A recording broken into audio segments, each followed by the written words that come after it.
Hello, and welcome to another exciting episode of The Outsiders. My name is Zach Thraves, and I'm joined with my colleague and friend, Mark Clifton. Hello, Mark. Hi, Zach. Good to Hello. be here. Good to be here. We're at series 2, and this is episode 3, I think it is.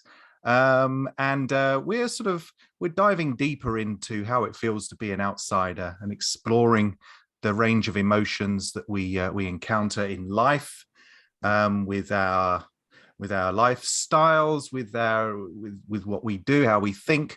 We're just sort of exploring, really, aren't we? Before we dive into this week's subject, I've got very, very important news. We have a PDF available called 5 Steps to Living as an Outsider. I think that's the title we've settled on, or was it more expansive than that? I can't remember. Living your best life. Best life. There we are. As you can see, it's an organic, ever-growing thing. And this PDF is available to you free of charge. And in that, we give you 5 steps to how to process being an outsider and how to live your best life, live a successful life, and acknowledging that's who you are. So you can get this PDF by heading to our Facebook page, which is Mark and Zach, The Outsiders. You can type that in, or go to the @ which is hip not to be square, and we will just put in the send a message, put in the title of this week's episode, which I will reveal in a minute because it's very exciting. Make it complicated, Zach. Why don't you? Why not? And then you will receive a wonderful link to our new PDF, which is very exciting, and all sorts of exciting things in there. So this week we are talking about relationships and how those various stories we've got, outcomes that we've got, how we've lived through certain relationships, or how it's affected our lives in that. Quite a detailed subject, I think, probably one we're going to touch on again in another episode or future episodes. So I've talked for long enough, Mark. I will hand over to you to start us off with relationships. I never thought you were going to end, Zach. I thought you were on a flow there that was going to go on for some time. But anyway, great to be here as ever. I'm really enjoying this podcast, and I hope you are as well. Not you, Zach, but the people listening. I am. Of the numbers that are slowly growing, which is wonderful. Absolutely. With regard to relationships, I mean, as we always touch on as we go back and reflect, these are obviously, again, a byproduct of our environment growing up. And I think relationships are, first of all, how we see ourselves, how we view ourselves. And of course, growing up, you have a very pure, clear idea of the things that you're inspired by, interested in, the people you want or you're drawn to. It's all very clear. It's all very simple. And it just gets more and more complicated as we get older. I think for me, I've always been quick to, I think, be attracted or inspired by people. I've always seen some type of person as the kind of person I want to get to know. There's always been some kind of attraction there, physical or emotional or spiritual, or something that you draws you in. And very often, more often than not, it seems to be a mutual thing, and you tend to evolve and create relationships. And of course, it depends on what type of relationships we are talking about, and there are many. But I think if we started off with friends that you get to know, the issue with that, I think, is it has to be a kind of a mutual appreciation, or something where there's a balance. What you bring as a friend or what they bring. I mean, it could be going back to the most simple and basic things of growing up, I suppose, collecting soccer stars or something like that, where you amassed some collection, and then you were really excited about it, and then one day, by pure chance, at school or somebody or outside of school, someone also is doing the same thing, and you're like, oh, wow. And then you start to exchange, oh, well, I've got this. Oh, and, a kind of relationship evolves based on what you've got, what they've got. So this is a very simplistic way of looking at things, but you're already linked because you kind of were drawn together and you've got a mutual interest. And as basic as this sounds, it really is, I believe, a foundation for many things, because there has to be a balance in a relationship, whatever it is. There has to be something you got or you bring and the other person has and they bring, and you both mutually, find it interesting and stimulating or enjoyable or whatever it is. On the other side of the mountain, there are situations where you think you like someone for various reasons, and it might not be reciprocated. That is a possible thing, and vice versa. But it really is a strange animal, because somehow there is an energy in the air that draws you to somebody, whether it be physically or emotionally or spiritually. You are drawn to somebody, and there's usually a good reason for that. So I think that would be a foundation for relationships, and certainly with regard to friendships. For example, Zach, let's talk about us. That would be a great foundation. That's very true. That is very true. How we didn't know each other for ever, however long. I'm not going to reveal my age, but for a very long time. And then fate plays its hand, doesn't it? If you believe in that sort of thing, or you can call it something else. The universe opens doors. Things happen. I've always found that certain people come into my life for a reason, and then they either stay or they go. And sometimes people that you think are your best friends, and I've had a few in the past, then they disappear. Your lives go on different pathways. And while it's sad, I think actually changing the perspective, it should be celebrated, shouldn't it? Just in that was what it was at that time. And here we are now. Mark and I have created this wonderful podcast that we're producing. And you said earlier today we've been doing it for 8 months. It doesn't feel like 8 months that we've been doing this. But here we are, enjoying this wonderful journey and getting to know each other as we're doing it, and having our lovely meetings in London to do our live sessions as well. It means, we don't just sit there recording in various odd locations. We go and enjoy a bit of time. We have a bit of a laugh. We have a bit of a walk. We have a drink. We have something to eat. And it's getting to know each other and understanding each other, because this podcast, what we're doing, we're delving into each other's psyche, exploring ourselves, and in order to help other people. And we're exploring things that aren't particularly nice sometimes, aren't we? Sorry to interrupt. I was going to just say, let me jump in. I think the point I really wanted to make was how we came across each other, as it were. I think this is important because by going on I think it was some form of marketing or business network event. That's what it was.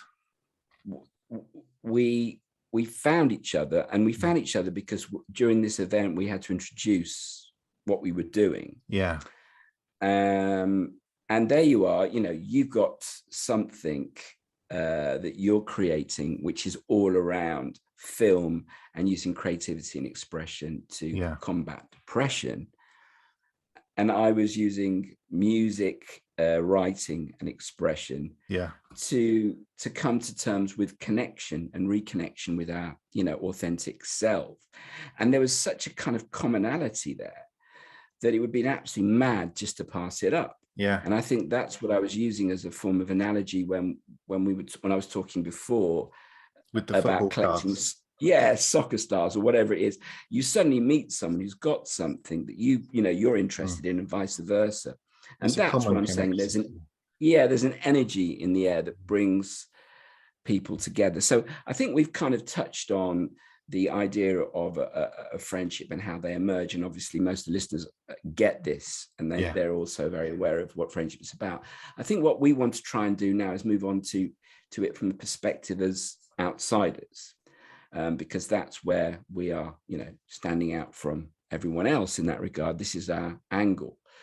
So Zach, with regard to relationships of any shape, or size, can you think of some issues that you've faced with your current makeup or your makeup that you've had for all your life?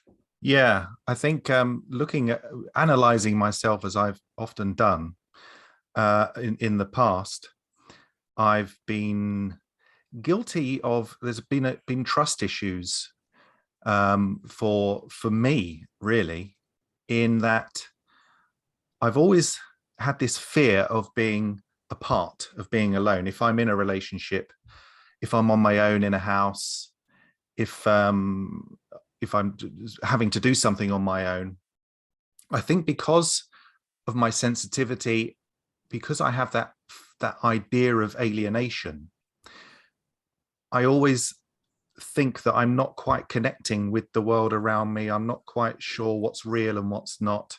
Sometimes I think that things are an illusion. And there's been a lot of times in the past where like someone I've lived with, they've gone off for the night or something, or they've stayed overnight somewhere. And it's almost like I've got to a stage where I felt like I've made them up. So would you say this is some kind of abandonment issue? Quite possibly, which I don't really understand, because that never happened to me as a child. I had my parents were together up until my mum died, and we were all a happy family unit. However, I do think it was affected by, I think my self-esteem and my confidence is part and parcel of this, because it's happened a lot. But what I've managed to do, I've managed to sort of calm it down a little bit. My partner, she goes away a lot for her work, and I've reached a stage of accepting that that's how I feel, but that it's going to be okay. I'm going to stay in the flow of things. I'm not going to constantly dwell on past. I'm just going to stay in the present moment. And as simple as it sounds, it has actually helped me get through, because those long nights, I get through them much quicker. I just actually enjoy my company more.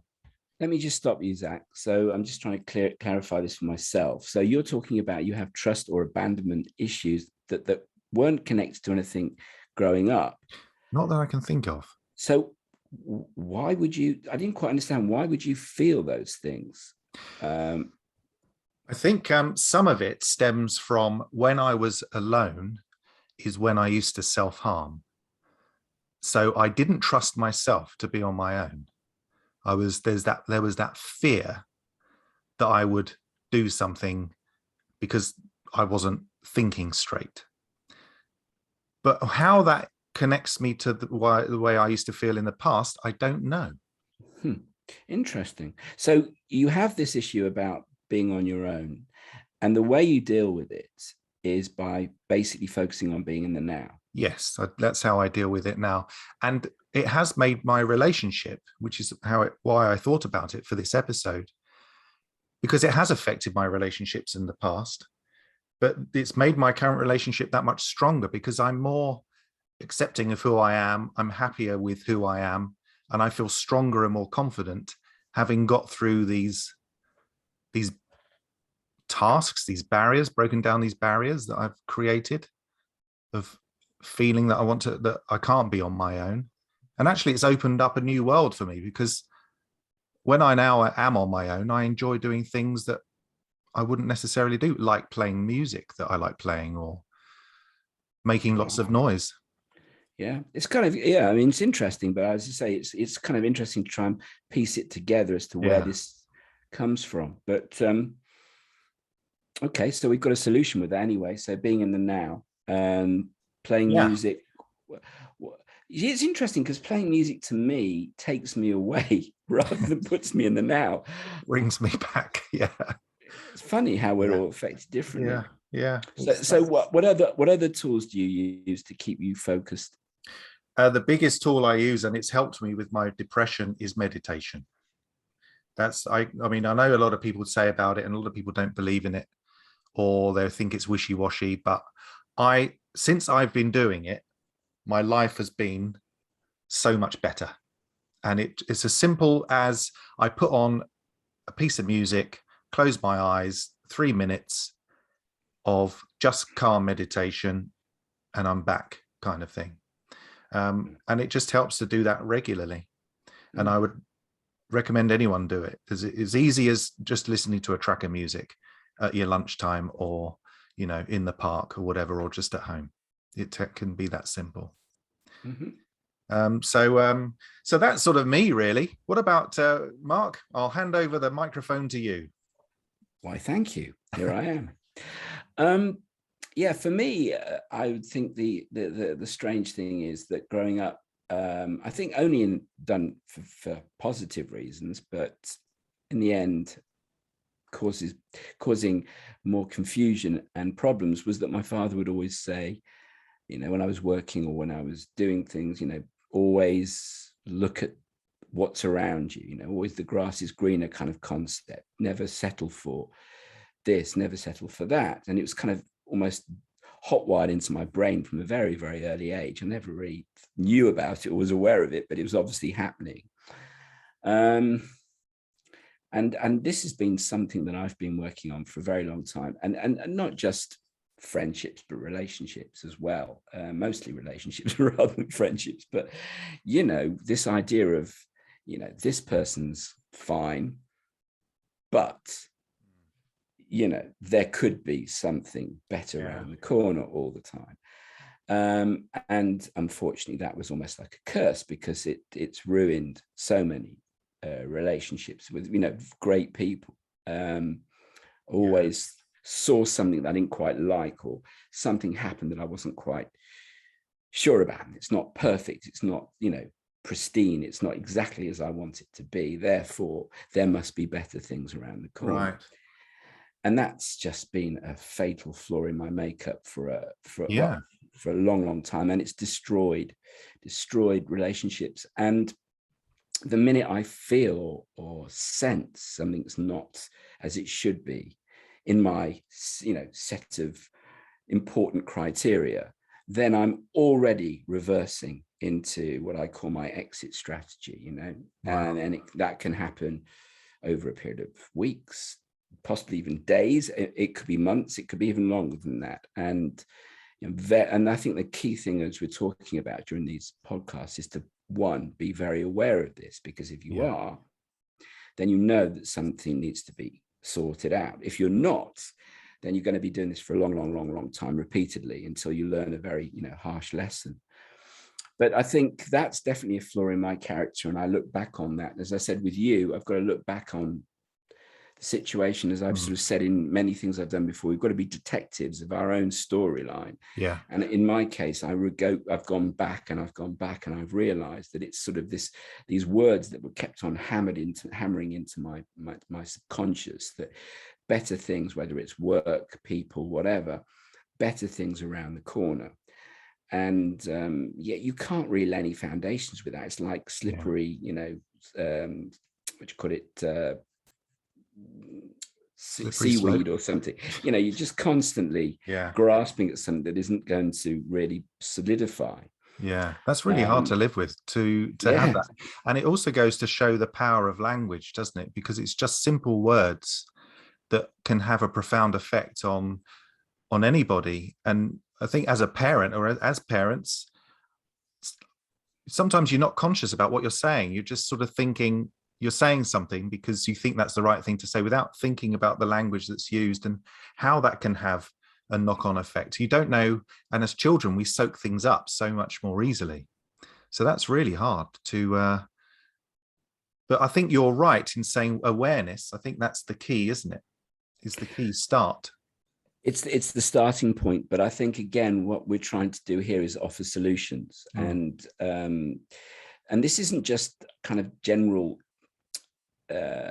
solutions. This is based, again, as I keep sort of reiterating, on the situation that we're in as people, where we don't necessarily feel connected to the world in a standard or normalized way. And the funny thing is, I've spoken to quite a few people since we've been doing these podcasts, Zach, and what I've discovered is that virtually everybody in society is an outsider, but not necessarily from beginning to where we're at now, but through pockets of their life. I was with somebody last night, I won't name names, but we were talking about this very issue, and she was saying that for a period of her life, she was disconnected.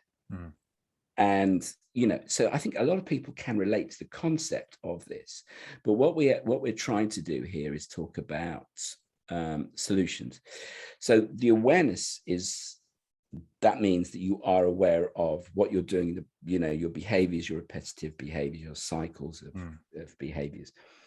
To change that requires some real insight.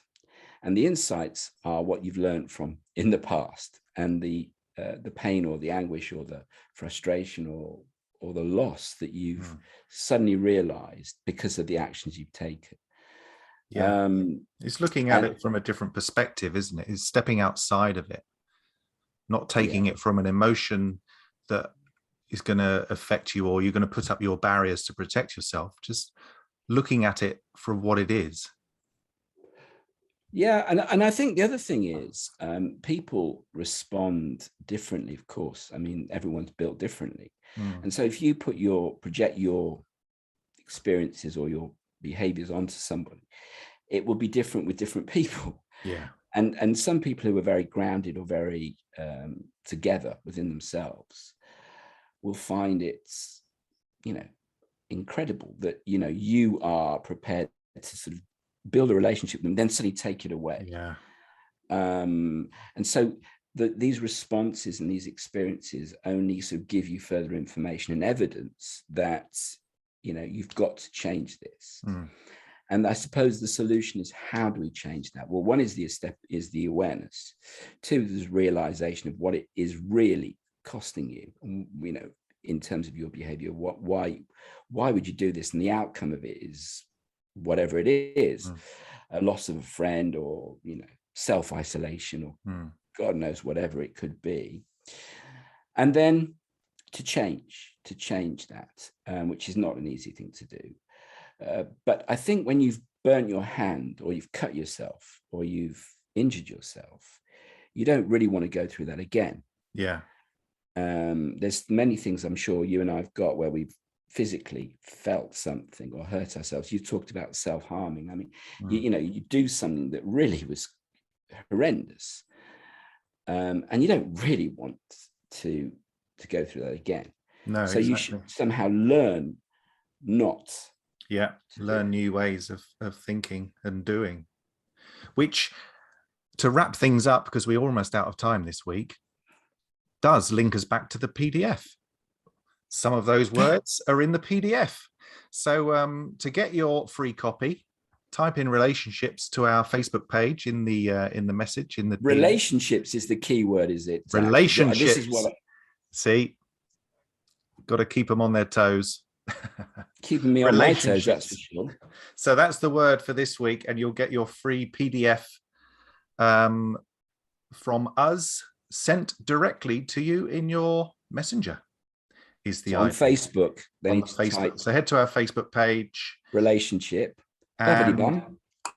We will see you then. So that's it for this week. Thank you for tuning in on the old dial, or for watching us on YouTube. And we will be back next week. Okay. See you then. Good to see you, Mark. See you, Zach. Bye.